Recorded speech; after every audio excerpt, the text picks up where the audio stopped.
Hello everyone, welcome to my YouTube channel economics talk with Priyanka. आज हम लोग macro economics का एक कॉन्सेप्ट क्लियर करने वाले हैं जिसका नाम है Phillips curve. Phillips curve mostly questions ask किए जाते हैं कि कर्व किस बेस पर बनता है, किस चीज़ को शो करता है, या ये किन चीज़ों के इन्वर्स रिलेशनशिप को बताता है। तो आज मैं आपको बताती हूँ ये फिलिप्स कर्व क्या होता है। फिलिप्स कर्व दिया था A.W. फिलिप्स थे, जो कि न्यूजीलैंड के इकोनॉमिस्ट थे।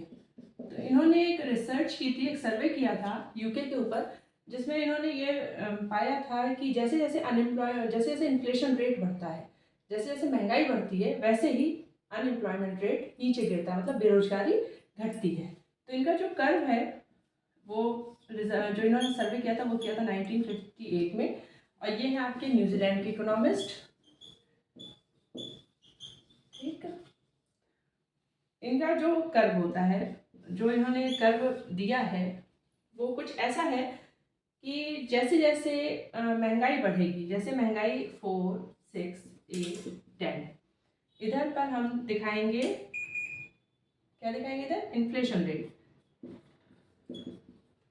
Inflation rate O Y axis पर आपका रहेगा इन्फ्लेशन रेट, और ओ एक्स एक्सिस पर रहेगा अनएम्प्लॉयमेंट रेट, मतलब बेरोजगारी दर, कितनी बेरोजगारी बढ़ रही है।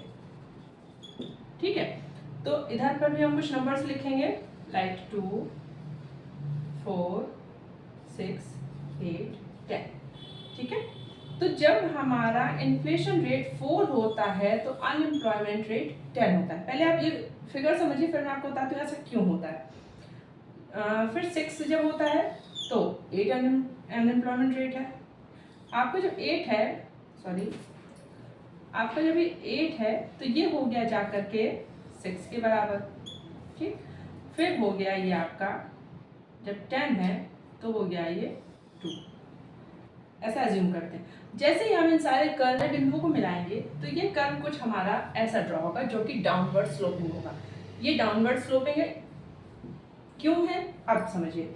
जैसे जैसे इन्होंने ये सर्वे किया कि जैसे जैसे इन्फ्लेशन रेट बढ़ता है, मतलब जैसे ही महंगाई बढ़ती है, जैसे ही आपकी महंगाई बढ़ेगी, वैसे ही क्या होगा, जो प्रोड्यूसर है, प्रोड्यूसर सोचेगा कि मैं और भी गुड्स का प्रोडक्शन करूं। जितना ज़्यादा गुड्स का प्रोडक्शन होगा, क्योंकि मुझे तो प्रॉफिट मिल रहा है, महंगाई बढ़ रही है, तो वो क्या करेगा, वो अपना प्रोडक्शन भी अप कर देगा, प्रोडक्शन बढ़ा देगा। जैसे ही प्रोडक्शन बढ़ेगा वैसे ही क्या होगा, अनएम्प्लॉयमेंट खत्म होने लगेगा, मतलब लोगों को रोजगार मिलने लगेगा, एम्प्लॉयमेंट रेट ऊपर चढ़ जाएगा।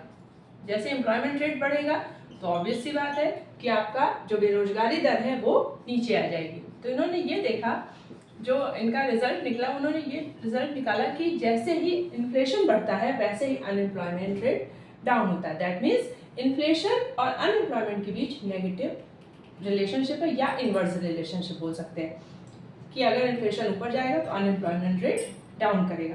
अब ये जो इनका कर्व है, ये कर्व इनका कहाँ से डिराइव हुआ? ये कर्व इनका डिराइव हुआ कीन्सियन इकोनॉमिक्स, जो कीन्स की इकोनॉमिक्स में है आपका। कीन्स ने जो थ्योरी दी थी एग्रीगेट सप्लाई की, तो एग्रीगेट सप्लाई को उन्होंने रियल जीएनपी में जोड़ा था, तो उसी को बेस मान करके ये वाला कर्व डिराइव किया गया है। तो फिलिप्स कर्व का एक छोटा सा कॉन्सेप्ट है कि आपको ओ वाई एक्सिस पर इन्फ्लेशन रेट रखना है, ओ एक्स एक्सिस पर अनएम्प्लॉयमेंट रेट रखना है, और इनको आपको डाउनवर्ड स्लोपिंग शो करना है, बिकॉज ऑफ इनका इनवर्स रिलेशनशिप है, दोनों में विपरीत संबंध पाया जाता है।